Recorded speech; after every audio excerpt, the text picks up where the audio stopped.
Halo, mau jelasin tentang resilience sama burnout. Pertama aku pengen yang burnout dulu.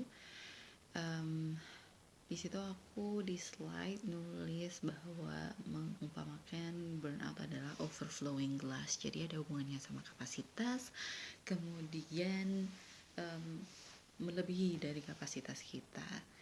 Sebenarnya di sini bisa dipertanyakan langsung sih, apakah kapasitasnya kita yang emang terlalu kecil atau tantangannya aja yang emang kebesaran atau terlalu banyak. Oh ya, burnout sendiri secara definisi awalnya dia kan hanya di ranah pekerjaan, tapi saat ini sepertinya udah dipakai nggak cuma di pekerjaan aja. Itu menyebabkan menurutku sendiri pribadi it's a bit overused and overrated, apa-apa dikit burnout gitu ya. But let's just finish this. Jadi kalau bisa dicari sih masalahnya, akar masalahnya di mana. Apakah seperti tadi, apakah simply dari challenge-nya aja atau ada yang dari faktor kitanya. Kita juga bisa minta bantuan kalau itu di pekerjaan, maka kita bisa tanya sama teman, kolega, sama atasan seperti itu. Kira-kira bagaimana caranya sebuah tantangan pekerjaan ini tuh bisa dikerjakan seefektif mungkin dengan waktu yang sesuai dengan goal tapi tidak menyebabkan kita burn out. Terus habis itu aku juga baca ada stage-stage-nya, dan yang paling parah dari burnout itu adalah ketika sudah menjadi habitual gitu. Jadi memang sudah melekat dan masuk dalam kehidupan sehari-hari sampai terus-terusan. Burnout sendiri adalah prolonged distress juga gitu. Jadi kayak di endless tunnel, kayak terowongan yang nggak ada ujungnya, tidak berkesudahan kayak gitu. Dan diiterate kira-kira apa yang bisa kita lakukan biar nggak jadi habitual. Salah satunya yang menurutku paling oke adalah dengan make the meaning. Sebenarnya kita melakukan ini untuk apa sih?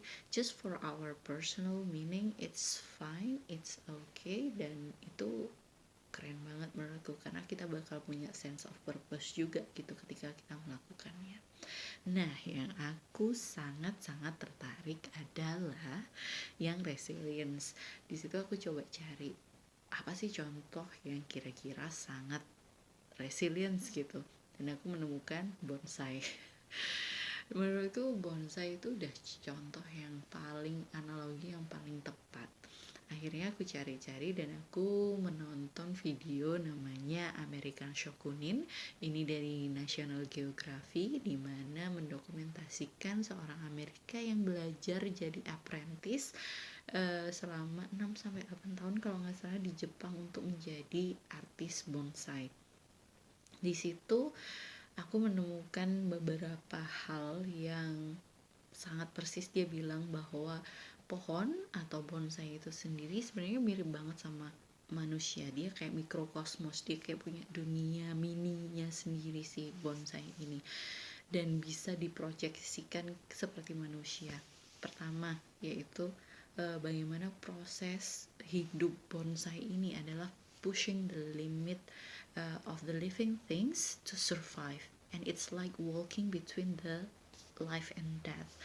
Jadi bonsai yang kalian lihat di slideku itu adalah bonsai yang berhasil lolos dari bom Hiroshima per 2015, umurnya 390 tahun. Padahal kita tahu pohon tuh juga punya daur hidup dan batas hidupnya sendiri, rata-rata 100-120 tahun.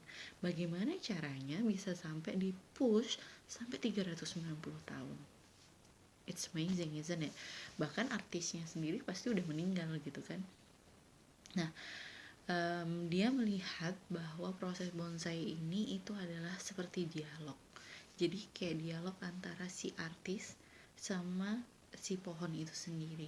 Jadi respect, and it is based on respect between the creator and the creature.